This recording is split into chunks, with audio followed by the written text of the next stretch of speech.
Esse assunto aqui, a gente vai trabalhar correspondência comercial oficial. Correspondência, o que elas são?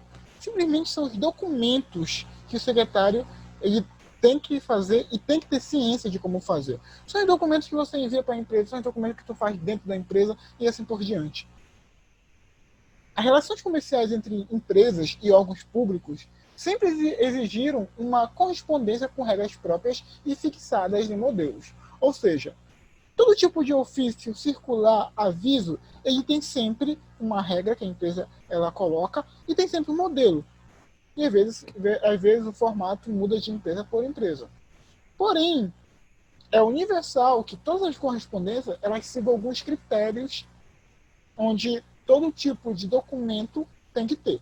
São eles. E, professor... Bom, todo tipo de documento ele vai ter que seguir um critério, alguns critérios que são universais para qualquer tipo de documento. Primeiro, objetividade. Todos têm pouco tempo a perder, portanto, seja breve, indo direto ao assunto. Seja lá qual for o documento que você seja responsável por elaborar, não tente colocar um texto de 30 linhas, de 20 linhas, ou colocar vários parágrafos onde você só escreve e fica até chata a leitura. Todo tipo de correspondência que você for elaborar tem que ser direto, tem que ser claro. Ou seja, faça parágrafo de 5, de 6 linhas. Fica mais fácil para você explicar. Clareza. Ser claro é um requisito muito importante, pois é preciso que o destinatário entenda a mensagem transmitida. Se na objetividade diz para tu resumir um texto e ser mais direto, isso não quer dizer que resumir é a mesma coisa de fazer qualquer coisa. Não. Ao mesmo tempo que tu tem que resumir para explicar de uma forma rápida, você também tem que ser bem claro. Tem que aquelas poucas palavras que você falar. Vou explicar tudo de novo. Tento não me interromper agora, por favor. Objetividade é você resumir o texto em poucas palavras. Clareza é que esse texto esteja sempre de maneira que você entenda. Ou seja, apesar de estar resumido, aquela mensagem tem que ser entendida. Ou seja, aquilo que está sendo falado, aquilo que está sendo comunicado, tem que ser entendido pelo destinatário. Então, tem que ser claro. Correção gramatical. O computador já ajuda quanto à ortografia. A gente sabe que hoje o computador, né, se você errar qualquer palavra, ele vai lá e ajeita.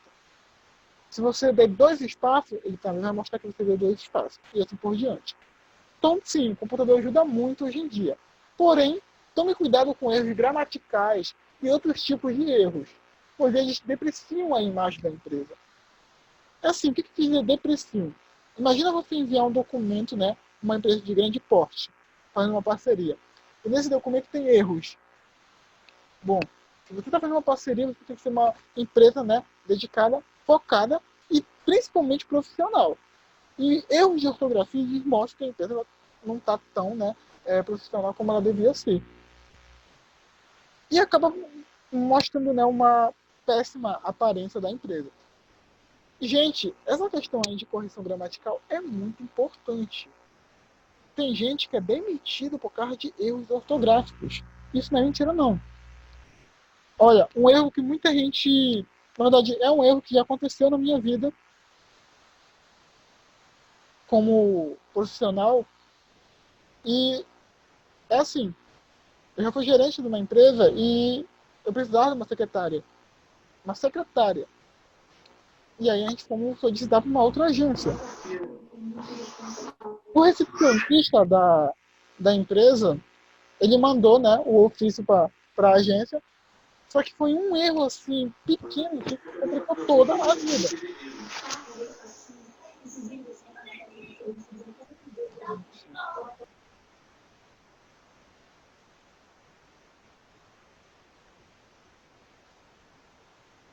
Tá, acho que dessa vez eu paro de vez. Voltando, mais uma vez eu falo, não interrompam a aula, tá muito chato de fazer aula assim. Muito chato mesmo. Voltando. Você sabia que tem uma diferença muito grande de secretária para secretaria? Secretária tem um acento no A. Secretaria não tem acento. E por causa desse erro que o recepcionista se esqueceu de colocar um acento, a agência entendeu que a gente não precisava de uma secretária, que a gente precisava reformar toda a secretaria. Isso foi um grande prejuízo para a empresa na época. Então, erros gramaticais e também erros no contexto não pode acontecer durante qualquer tipo de correspondência, durante qualquer tipo de trabalho feito. Bom, quarta, forma de tratamento. Cada documento deve ser redigido adequadamente, de acordo com a função desempenhada pelo destinatário. Ou seja, algumas formalidades você tem que seguir na correspondência. Você não vai mandar senhor para o presidente da República ou para o prefeito. Tem que colocar, né, siglas como excelentíssimo, digníssimo e assim por diante. Assim como você não vai mandar uma carta como excelentíssimo gerente. Isso não existe. Então, a forma de tratamento que você vai escrever lá na carta também é muito importante. Dependendo do status, do cargo da pessoa, vai ter uma maneira de como você saudar essa pessoa, vai ter uma maneira de como você conversar com ela. Quando eu conversar, é a forma que você vai escrever a carta. Quinto, excelente apresentação. Não deve haver erro de digitação, pontuação ou coerência. Utilize sempre papel timbrado, pois é mais elegante e contém os dados da empresa. Gente, para quem não sabe, o papel timbrado é aquele que a empresa produz, não é aquele papel branco. É o papel que a empresa produz e que está os dados dela, a logomarca e tem algum design. Normalmente são esses papéis que a gente utiliza como correspondência.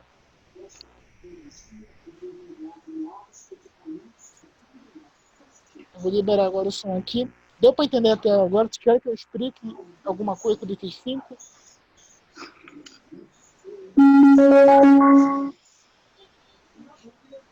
Olha, meu telefone não carregou direito. Vai descarregar todo o dinheiro que não carregou.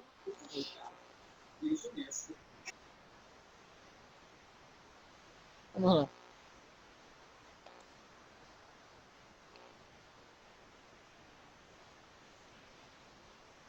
Padrões de elaboração. Bom, como são documentos oficiais, são documentos que você vai trabalhar com empresas e empresas, a organização é muito importante. Então, se você chega numa empresa, vai trabalhar como uma recepcionista ou secretária, se eu fiz um documento para tal empresa, por que eu não crio uma pasta dessa empresa e assim, sempre que eu fizer outros documentos para essa empresa, eu vou colocar só nessa pasta? Assim, tu fica mais organizado e também tu não perde tanto tempo assim. Ou melhor, quando você chegar numa empresa, verifique todos os documentos, todos os arquivos que tem dentro daquele computador daquela empresa. Então, a organização do secretário em relação a essas correspondências também é muito importante. Margem solta e fixa. Bom, um documento quando é elaborado, algumas partes fica margem solta e algumas partes fica margem fixa. O que é isso, professor? Vou dar um exemplo aqui para vocês. Como eu falei na aula anterior, o secretário é muito ligado à informática, afinal você vai trabalhar com um computador. E um documento, normalmente, ele tem algumas partes que é margem solta e margem fixa. Margem solta é quando você acaba utilizando como estrutura. A gente sabe que no parágrafo ele tem 4 tipos de estrutura. Ele tem o alinhar à esquerda, o centralizar, o alinhar à direita e o justificado. Quando você utiliza o alinhar à esquerda, você pode ver que o texto fica assim, olha. Ele não fica certinho na margem. Quando você coloca no centralizado, ele fica tudo no meio, ou seja, dos dois lados também não fica certinho na margem. E quando você coloca alinhar à direita, também não fica na margem certinho. Sempre que um texto estiver dessa forma aqui, ou seja, se utilizar do alinhar à esquerda, centralizado ou alinhar à direita, a gente fala margem solta, ou seja, não fica certinho na margem. E quando a gente usa o justificado, que é essa estrutura aqui, ó, aí já fica certinho na margem,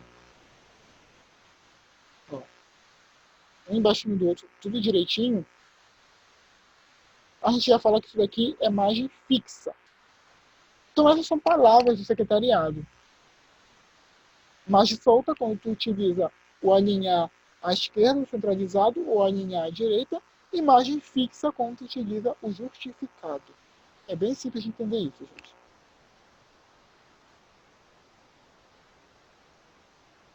Comprovação de dados.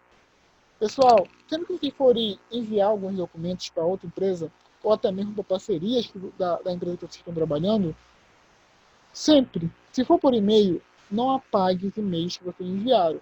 E se for por correspondência, sempre deixe anotado nos seus arquivos aquilo que você enviou e como você enviou, ou uma cópia do arquivo que você enviou. Por quê? Não é porque você trabalha bem que a outra pessoa que vai receber esse documento vai trabalhar também bem. O que pode acontecer? Do outro lado de lá, ou seja, do responsável por receber o documento, falar que não recebeu esse documento que vocês enviaram. E aí vocês vão ter como comprovar, porque com e-mail, se for por e-mail, vai estar lá a data, vai estar lá a hora, né? E vai estar lá exatamente como está o teu documento. Então, quando a gente fala de comprovação de dados, é justamente isso. Você guardar sempre todos os seus documentos feitos. Porque se haver algum problema, ou se lhe acusarem que você fez algum erro, você tem como comprovar que o documento está conforme o que foi solicitado. Foi enviado no dia certo, na hora certa e assim por diante. Então, essa é a importância do arquivamento. Arquivar seus documentos tem essa importância, para tu comprovar os dados que você fez e também verificar se tem alguma coisa errada ou não.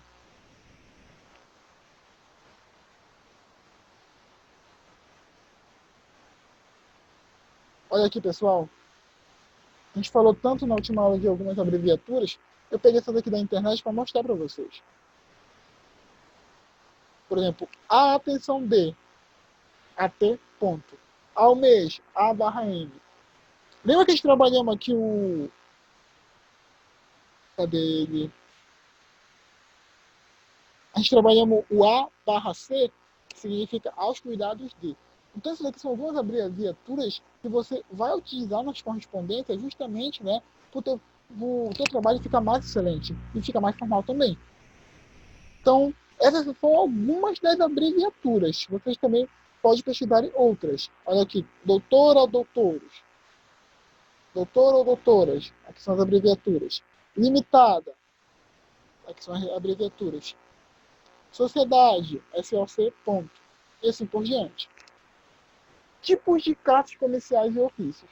Pessoal, isso daqui que eu vou ler para vocês é tudo que vocês vão ter que aprender aqui no curso. Alguns tipos de correspondências. Aviso, recibo, memorando, procuração, circular, ata, requerimento, declaração, relatório, carta comercial e ofício. Ou seja, são documentos que o secretário ele tem que saber fazer. Lembra que eu falei do papel timbrado? Normalmente o papel timbrado é assim. Já tem os dados da empresa tudinho aqui, tem a logomarca da empresa e tem um design próprio. Ou seja, é um papel que a própria empresa produz.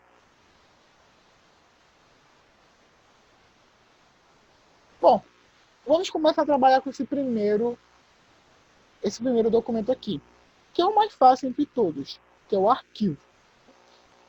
É um arquivo no qual a gente vai se chama aviso.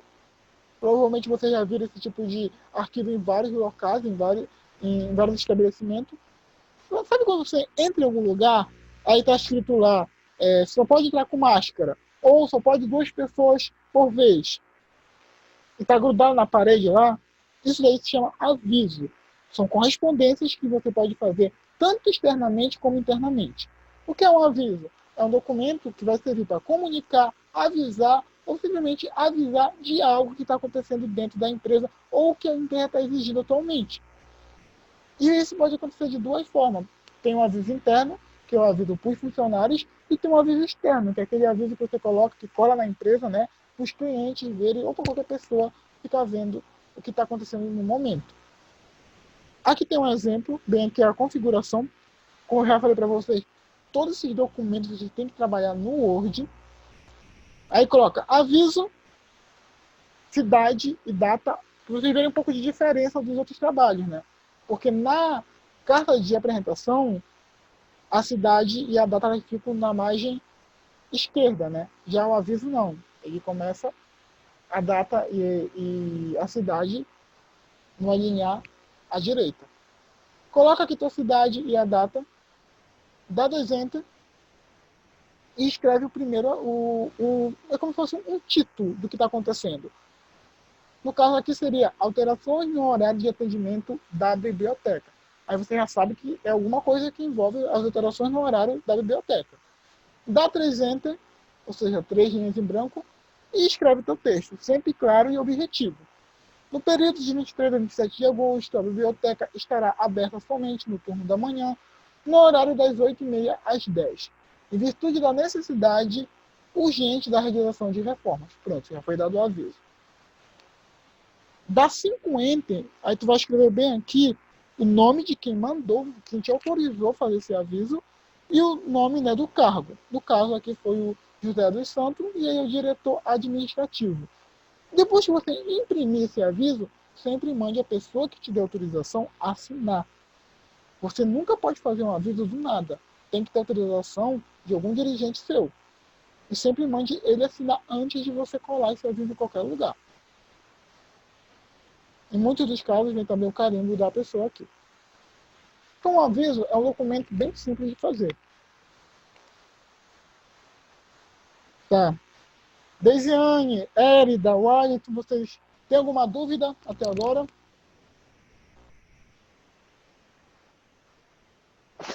Não.